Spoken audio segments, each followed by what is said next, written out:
Hi, my name is Dorian Vaughn. I'm a junior at Rider University, and I'm here to give you guys my second speech for this semester. How many of us have been nervous to talk in front of a group of people, and we even created these scenarios in our head that made us feel even worse because of this feeling?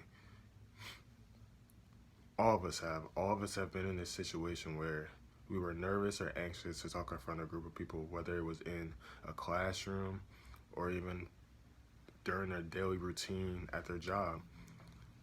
Always have to give these speeches or talks in front of a group of people.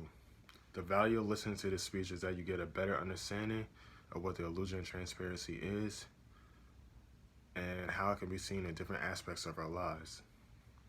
Having researched this topic, I have gained a better understanding of what the illusion of transparency is and what it entails. And the informal definition of this would be it means a tendency of people to overestimate a degree to which their personal mental health is known by others. The illusion of transparency can be seen in different aspects of our lives more than people realize. The main points I'm going to talk to you guys about today is what the illusion of transparency actually is, the spotlight effect that comes from it, as well as the mindset that goes along with it. First off, I would like to talk to you guys about what the illusion of transparency actually is. So, from the article I read online, the formal definition of the illusion of transparency is a cognitive bias that causes people to believe that their thoughts and emotions are more apparent to others than is actually the case.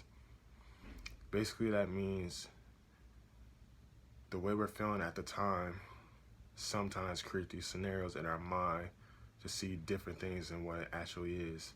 So we're so caught up in our own perspectives that we don't realize that maybe that's not the case, or it's not what actually happened in that situation from that other person's perspective. We're overestimating what actually is going on, and that's through the illusion of transparency. So why do people have this? Because people rely too much on their egocentric biases, which causes them to drift into illusion of transparency. And basically that means that their focus is so on their emotions and what they're feeling at that point in time that they don't see the big picture of things. They create scenarios in their heads where this might have happened, or a person might have said it a certain way, or a person might have did this, when in actuality that is not what they meant. That's not what actually happened. But because of how we're feeling at that certain time, it's an illusion that's being put in our heads of what's actually taking place, and that's not what's going on. This brings me to my next topic, or point I should say, and it's sort of an example of what the illusion of transparency can be seen in, and that's the spotlight effect. So, in the article I read, basically, this group of people named Thomas Gilovic, Victoria Medvik, and Kenneth Savitsky, they came up and did an experiment where it had to deal with the spotlight effect, and it connected with the illusion of transparency. So basically, the spotlight effect is where you believe that the focus is on you, that everything and every person, the focus is on you. They're not paying attention to nothing else except you. And this has to do with our own emotions, like I previously stated. During speeches, we tend to overanalyze what the crowd is doing.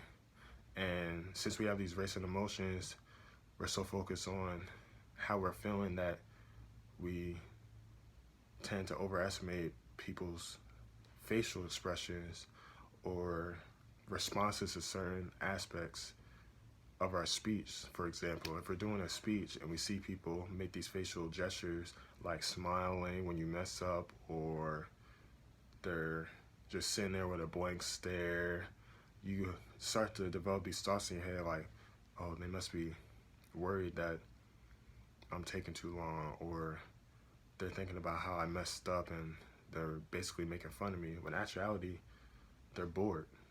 They're just trying to get through the class to move on to their other daily routines. They're not really thinking about what you're doing. And this sort of brings me to my next point, that has to do with the mindset. All this connects with the mind. Remember that. If you take something out of this and to connect with the illusion of transparency, it's the mind. So as far as the mindset goes, in the same article I read that I talked about in my first point, they talked about how liars overestimate the fact that people could tell that they're lying. And because of their nerves and anxiousness, because they're telling a lie, they know they're doing something wrong, and they believe that people can tell that they're lying, and they actually don't. So in the article, they did an experiment where they would tell certain people to say something that's actually true versus people saying something that's false or a lie. And people had to guess whether it was the truth or it was a lie. And the liars thought that most people would understand and get that they're lying, but in actuality, they didn't. They didn't realize that that person was lying.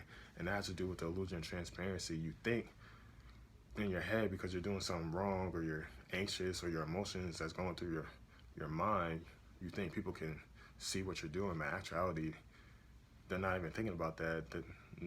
They're not even worried about what you're doing at that point in time. They also talked about how a person is in emotional distress. Again, this all goes along with feelings and emotions. When you're in emotional distress, you oftentimes tend to, like I said, overestimate stuff and put your focus on different aspects of what's going on, when in actuality it's not focused on you. This brings me to my conclusion of my speech. As you can see, the illusion of transparency can be seen in different aspects of our lives more than people realize. But in order to understand the illusion of transparency, you have to understand what it is, and then how the spotlight effect connects with it, and how it all connects to our mind. After listening to this speech, I hope that you guys get a better understanding of what illusion of transparency is, and I hope you enjoyed the speech. Thank you for listening.